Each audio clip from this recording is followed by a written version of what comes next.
Hey guys! Welcome to episode 15 of the Scotland series, brought to you by the Stick Figure Historian. In the last episode, we talked about the Battle of Glentrule, where Bruce literally won a landslide victory against the English. And then we also talked about his follow-up victory at the Battle of Loudon Hill. After these successes, Bruce was feeling confident enough to divide his forces in order to cover ground more quickly. He left his brother Edward in charge of keeping the area of Galloway under control. And Galloway is a pretty large portion of southwestern Scotland. You can see here. So Edward was left in control of this, while Bruce struck out to conquer more castles to the north. Blow after blow met with victory in rapid succession.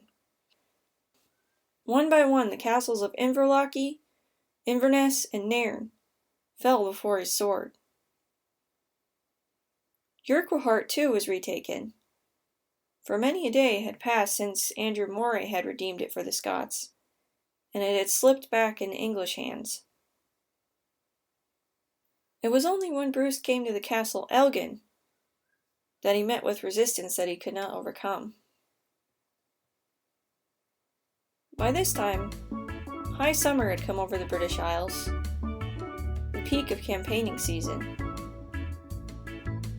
And just when the English could have taken the best advantage of the fair weather to come and crush their northern neighbors again, the cold dark shadow of the unforeseen fell across their path.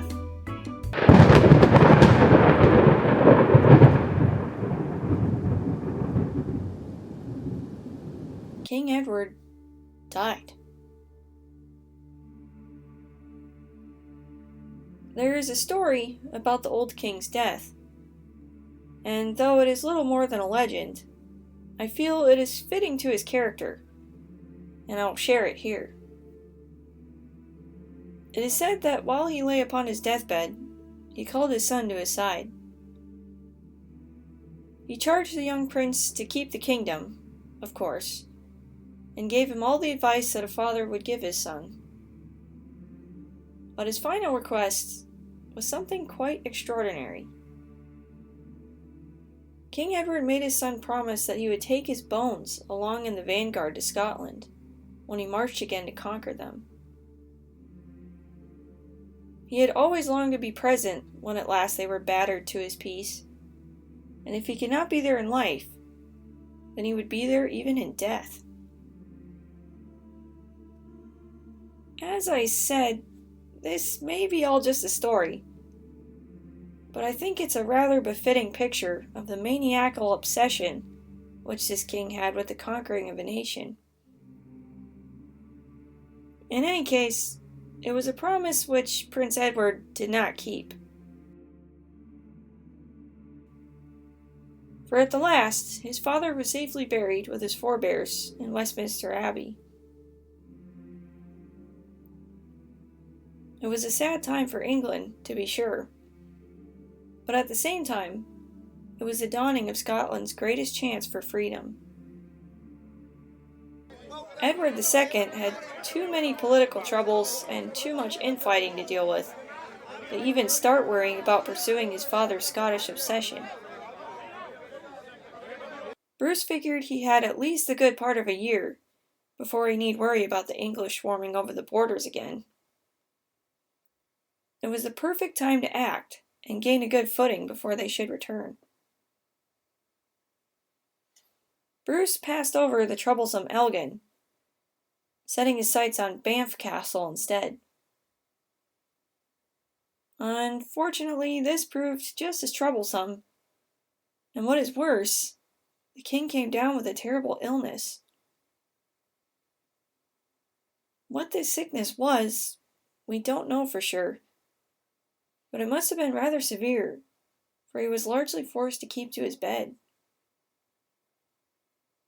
Even now, though, Bruce refused to let anything deter him from his purpose.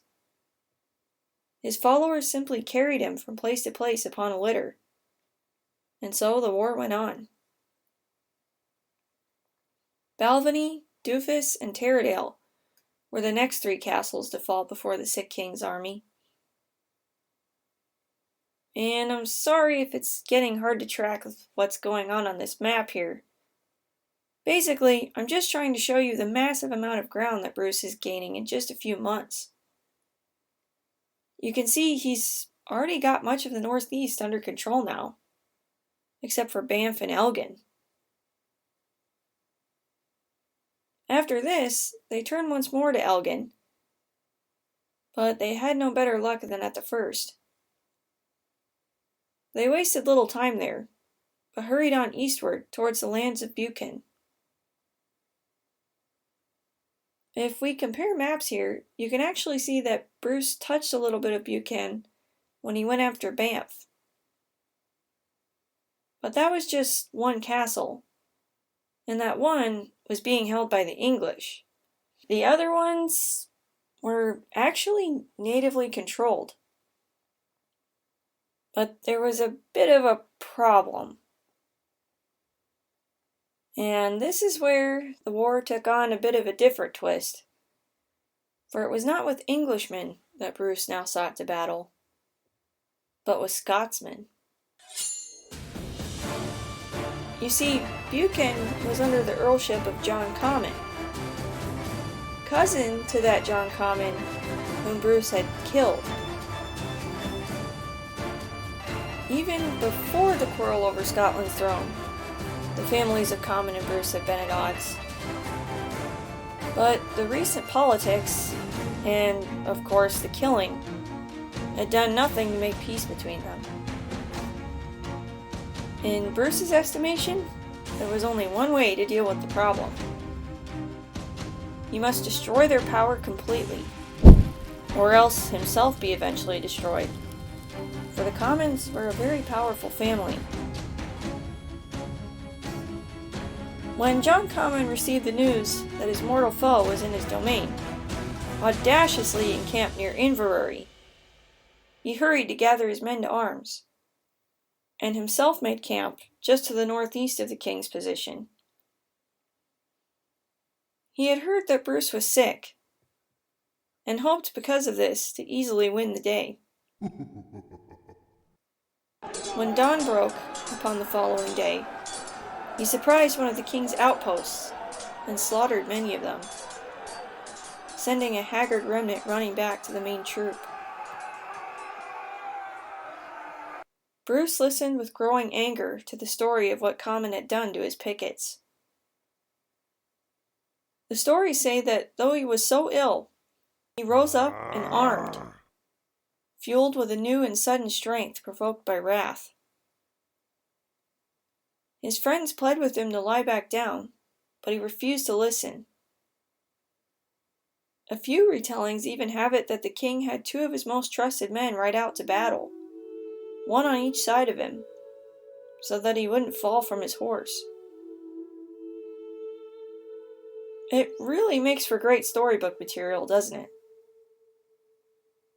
I have no idea if it's true, but I thought I'd just retell it for the fun of it.